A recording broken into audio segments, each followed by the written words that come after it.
Tantor Audio, a division of Recorded Books, presents The Cowboy Seal's Daddy School by Janalyn Knight. Narrated by Hugo, Locke, and Elizabeth Russell. Chapter 1.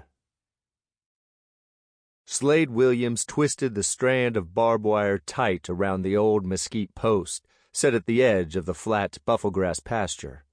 Lightning slashed the sky from the swollen purple clouds coming in from the Gulf Coast. Short seconds later, thunder boomed as the storm that had been threatening for the last half hour drew close. Wind laid down the tall grass, tugging at Slade's Stetson. He tied off the wire and tested it with his fingers. Nice and tight. Slade loved playing cowboy at his friend Flint's South Texas ranch on leave from his career as a Navy SEAL. He'd just come from Afghanistan, and a mission where he'd spilled blood and taken lives.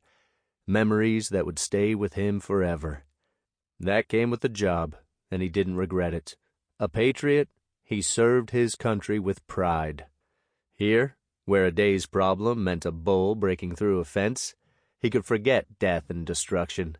He could focus on tasks that had nothing to do with killing and everything to do with making life better. The wind gusted, and with it came several heavy raindrops. He glanced up as more drops spattered his shoulders and forehead. He should get a move on. He grabbed the fence stretcher and shoved the pliers into his back pocket. The truck was far down the fence line, and that meant making a run for it. He took off, the rain pelting him with a vengeance now. Keeping his head low, he followed the cleared area along the fence until he spotted the tailgate of the old white Chevy.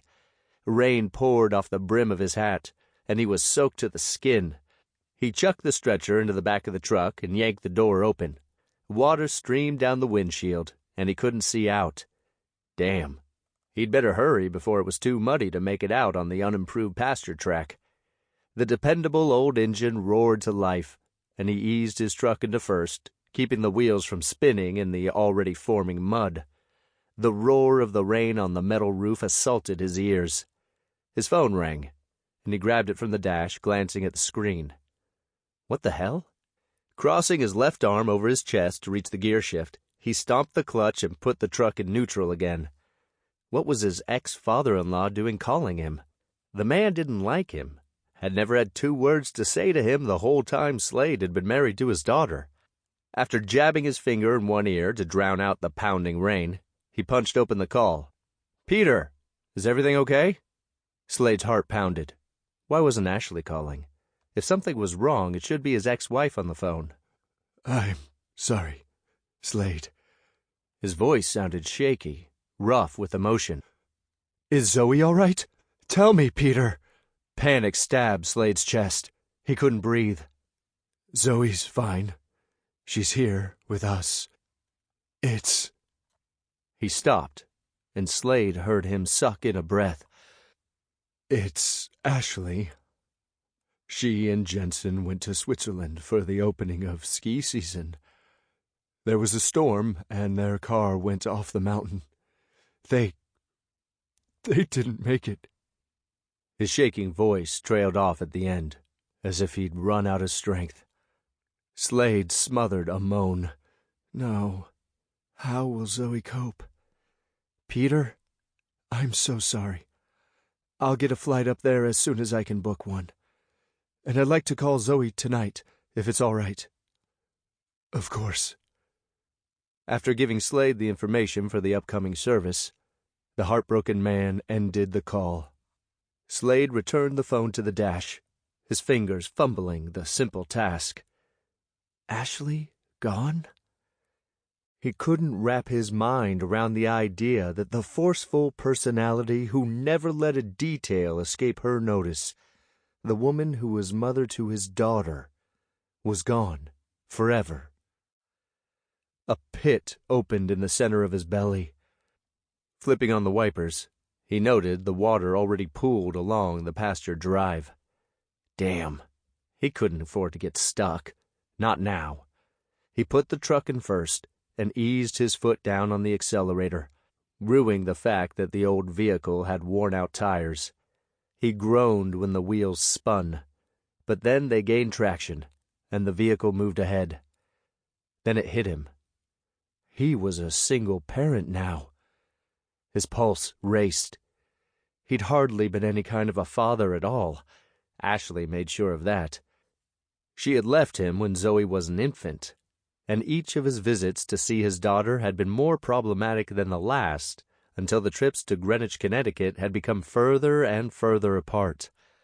If he was honest, he didn't have a real relationship with his 6-year-old daughter at all. That had to change. He scrubbed his hand over his face.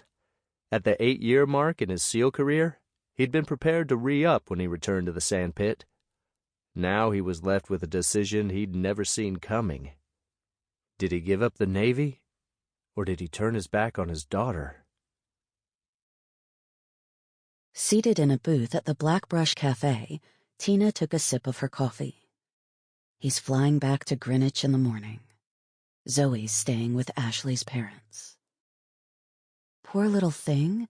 How does a 6-year-old even process something like this? I remember how messed up I was when I lost my mom.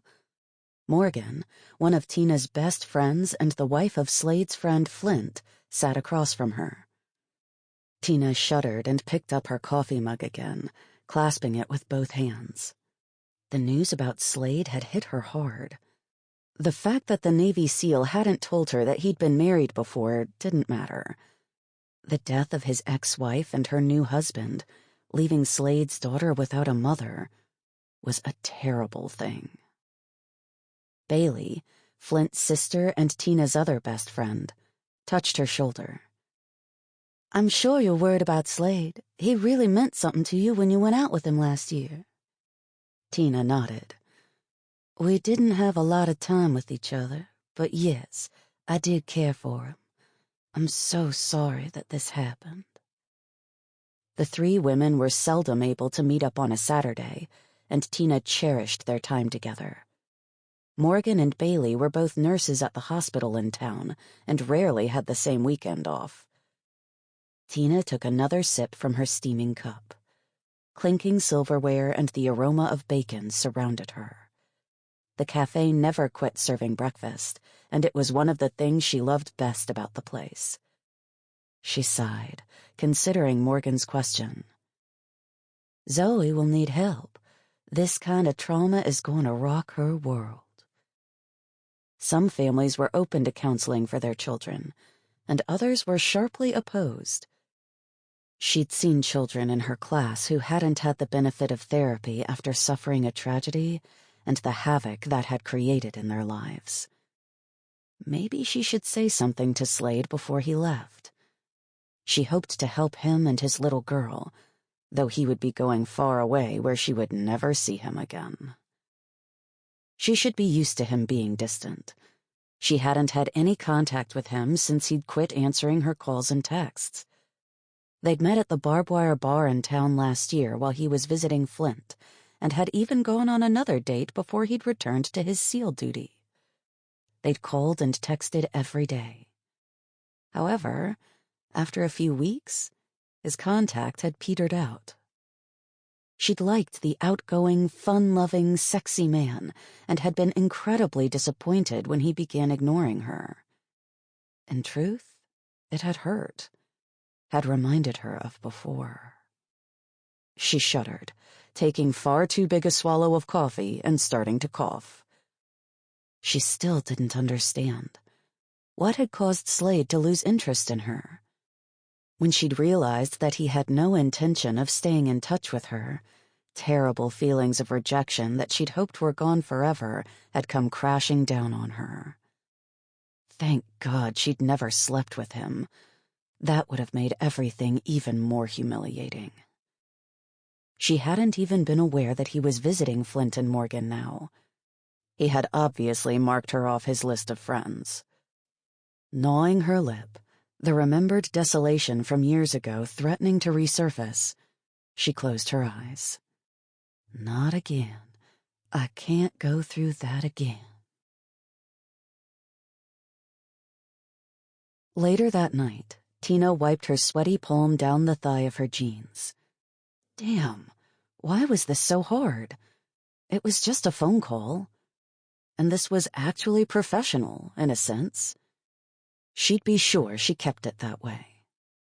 Searching her contacts, she punched Slade's name. "Hello?" His deep, crisp voice came on the line, and butterflies went crazy in her belly. "Slade, this is Tina." "Tina?" He paused a few seconds. "Oh, Tina. Yeah, hi." Damn it, he hadn't even remembered her. Was she that insignificant? How freaking embarrassing. Her throat tightened and she swallowed. "Listen, Morgan told me about your loss. I'm so sorry, Slade." He let out a long breath. "Thanks, I appreciate it." "Morgan also told me about your daughter, and that's kinda why I'm calling. I know you're leaving tomorrow to go see her." She stopped, hoping he wouldn't think that she was butting in or anything. "Slade?" "Yeah?" "I don't know if you remember, but I work with young children.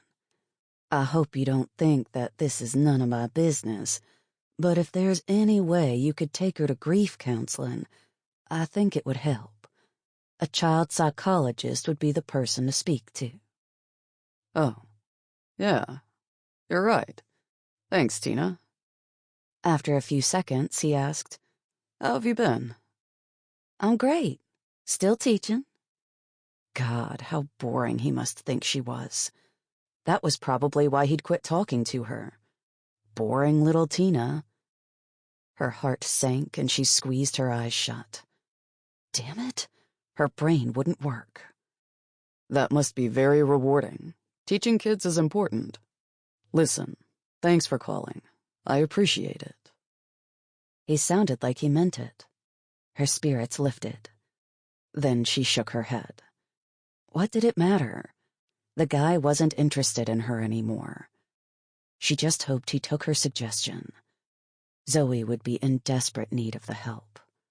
More than that, she'd require a good daddy. But could the world-traveling, life-of-the-party Navy SEAL be the kind of daddy a lost little girl needed? Slade took a swallow of his beer. He and Flint still sat at the handmade mesquite dinner table in the large, homey kitchen with its wide windows overlooking the front lawn. Morgan had gone to give 2-year-old Violet a bath. Flint lifted his beer to his lips. "I know it's a big decision, but being a good father outweighs everything else." Slade couldn't imagine his life outside that of a Navy SEAL. He loved his job, loved serving his country. He lived for the mission, the adrenaline-pumping action, and the silent waiting. Life as a civilian held absolutely no attraction for him. "I've been thinking she might be better off with her grandparents, you know? I mean, what kind of father will I be? I don't know anything about it." Flint snorted. "So you'll learn. It's not rocket science. She hardly knows me. She may not even like me." Flint gave him a hard stare. "And whose fault is that?" Slade looked down. "You're right. I should have tried harder no matter what Ashley did. I had a responsibility to be there for Zoe." "Yes, you did." After another swallow of beer, Flint continued. "Now's the time to rectify that, bro. That little girl needs you." Slade imagined endless days stretching ahead. No combat, no fraternity of like-minded men surrounding him, no more traveling around the world between deployments. God, his life would be so different. He took a deep breath, making his decision. He had another mission now, more important than any that had come before. His daughter needed him desperately. If he was a man at all, it was time to step up. "You're right. I don't have a choice. I have to leave the Navy." Flint nodded. "Yeah, a SEAL can't be a single parent. Not the right kind of one, anyway. If you stayed in, Zoe would have to live with your parents or with Ashley's, and none of them are spring chickens. Besides, she needs her daddy now. Slade couldn't help having reservations. But I don't know how to be a dad, Flint. Ashley made it so hard. He took another drink. That's not really fair. I could have fought her harder, made her give me every minute of my visitation time. I didn't do it, and that's on me. Well, now you have a chance to make up for that. You're a good man. You'll learn. Flint tilted his head back and emptied his beer. Listen, I have an idea. Why don't you bring Zoe back here? Take her away from where she lived with her mom for a while. It might help. She could ride horses and play with the ranch dogs.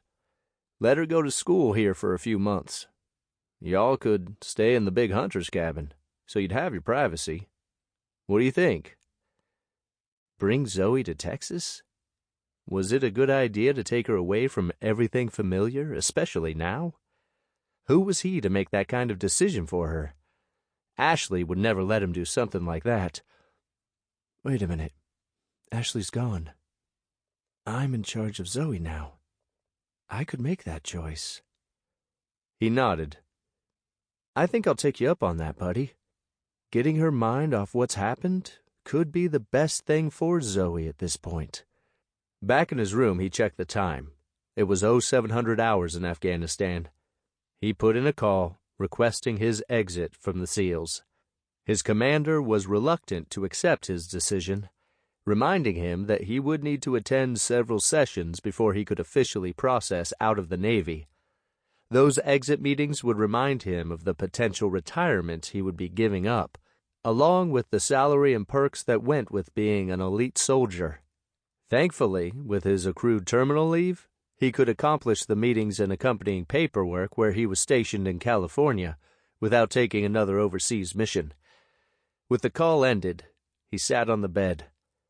It was finally sinking in. He was a single father and solely responsible for a 6-year-old girl, one he barely knew at all. He'd seen her last fall? Right after Halloween? God, it had been a year. His stomach knotted. Did Zoe resent him for being absent from her life? She was old enough now to realize that he wasn't the kind of dad he should be. His call with her earlier today had been short and stilted. Neither of them knew what to say. Lord, what was he walking into?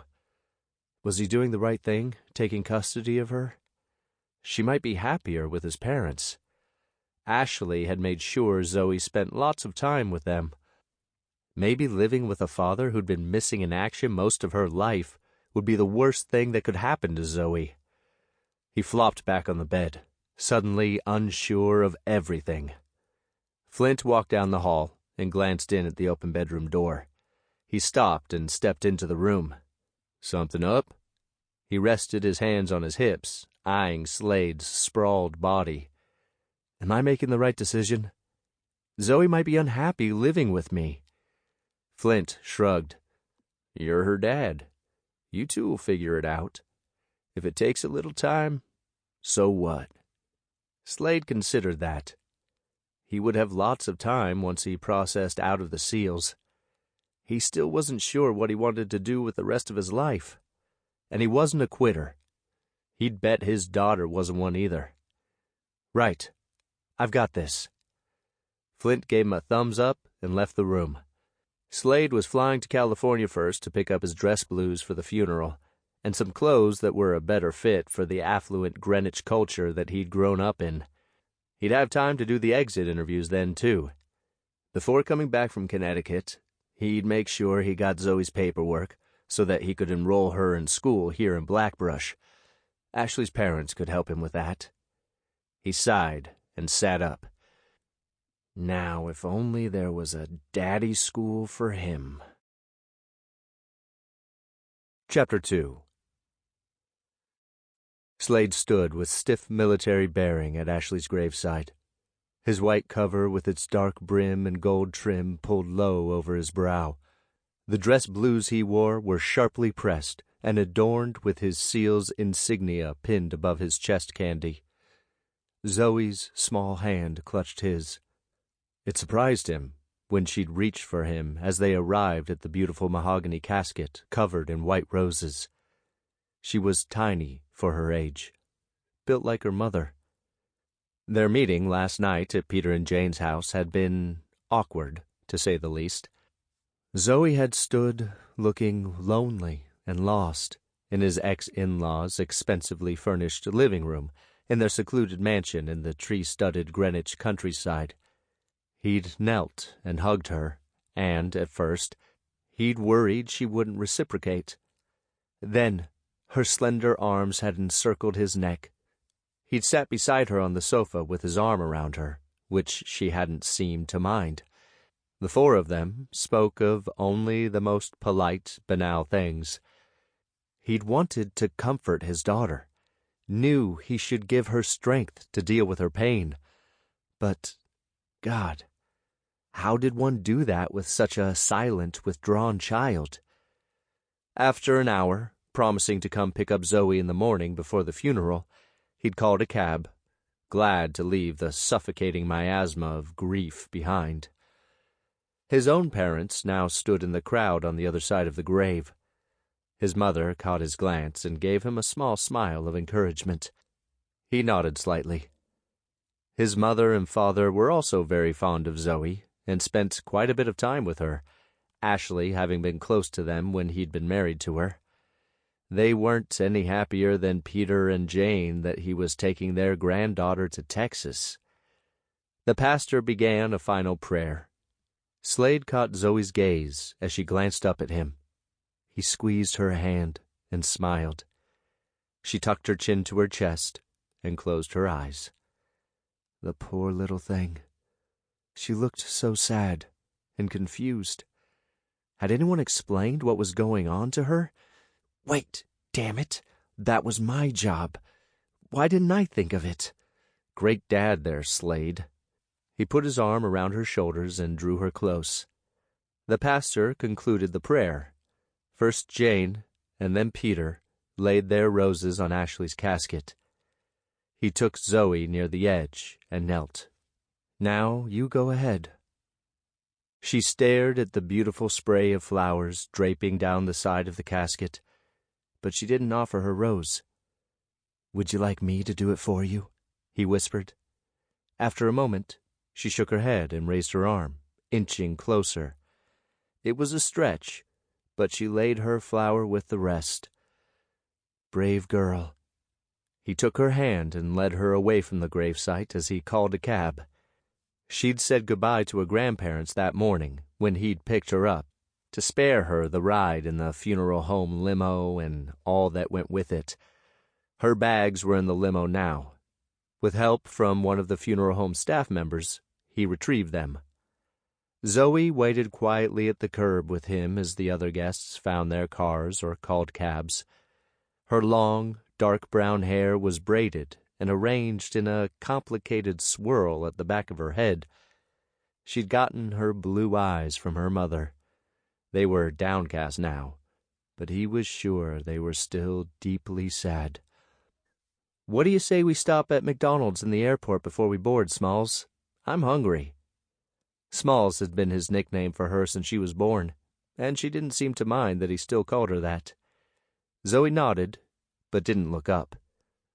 You hungry? She shrugged. He knelt and put his arms around her.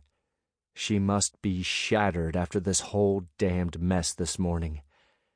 After a second or two, she had a stranglehold on his neck. A tiny sob escaped her tight control. It's okay, honey. I got you, he whispered. Smalls, it's okay. She bawled in earnest then, wild, raucous sobs, wetting him with her tears. She pressed her slender body to his chest, her muscles hard with grief. He held her close, murmuring in her ear. It didn't last long. From one instant to the next, her iron calm returned, and she shoved back from him, wiping her forearm across her eyes. She wouldn't meet his gaze, but she held tightly to the hand he offered, and he rose to his feet. A moment later, their cab pulled up in front of them. As the driver loaded their bags, he ushered her inside and reached for her seatbelt. She got to it first. "I can do it myself." Of course she could. He sighed and slid in beside her. It was a quiet ride to the train station, and just as silent on the way to LaGuardia. That break in her composure had cost Zoe dearly. What was he to think of this strong-willed, intelligent 6-year-old? How could he find a way through her steel reserve? After checking their bags, as promised, they found McDonald's. Knowing a bit more about his daughter now, when they went up to the counter, he said, "You know what you want, right?" With a sharp nod, she stated her order clearly. He added what he wanted and paid the young woman at the register. A few minutes later, they sat at a small table for two. Wanting to get some kind of conversation going, he said, "McDonald's has the best fries." "Agreed." "Great. A girl of few words, but a good vocabulary. I like Wendy's Frosty better than their shakes, though." "Never tried one." All righty then. You won't be able to say that for long once we get to Texas." A smile threatened, and she bit her lip. "We'll be living on a cattle ranch." She raised her eyes. "Grandfather said." "You ever ride a horse?" "No." "Well, we can't have that. Everybody rides horses on a cattle ranch." This time, the smile broke out, though it was a small one. "Everybody?" "Yep." She took another bite of her chicken nugget and chewed thoughtfully. "Do they have any small horses?" "Nope. Sorry." Taking a long French fry from her box, she ate it an inch at a time, obviously considering this tidbit.